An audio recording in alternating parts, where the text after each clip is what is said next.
Developing tonight, Oregon's governor has declared a state of emergency and during one of the busiest travel weeks of the year, and all because of a pipeline shutdown north of Seattle, one that supplies more than 90% of the state's total fuel when it comes to planes, cars, trucks, and trains. Alma McCarty's in the newsroom. Alma, unlike Seattle's airport, which is now having some planes fly in with enough fuel to get out, it sounds like Portland is, broadly speaking, in much better shape. What do we know? Yeah, David, PDX says unlike SeaTac, they can bring fuel in on barges, so flights have not been impacted here. And as far as gas prices go, drivers so far are seeing a very slight bump of about 3 cents, but it's still unclear how long this shutdown could stretch on.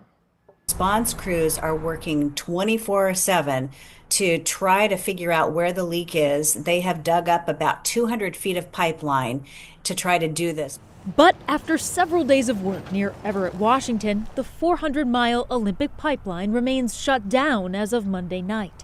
Here's Marie Dodds with AAA. 90% of refined products come to Oregon through the Olympic pipeline. So clearly when the pipeline is down, we've got to get that product some other way. That's why Governor Tina Kotek declared a state of emergency Monday afternoon to ensure a continued adequate supply of fuel to the state by barge and by truck.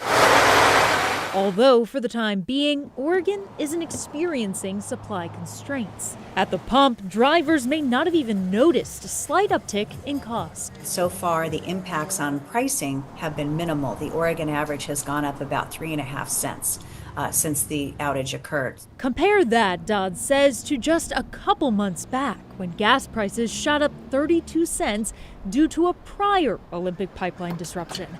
But she says other factors were also at play. We had a lot of refinery maintenance going on. We were just ahead of the switchover from summer blend fuel to winter blend fuel, and then we had the pipeline outage. Should the disruption stretch on or other issues arise, then AAA reports prices could spike.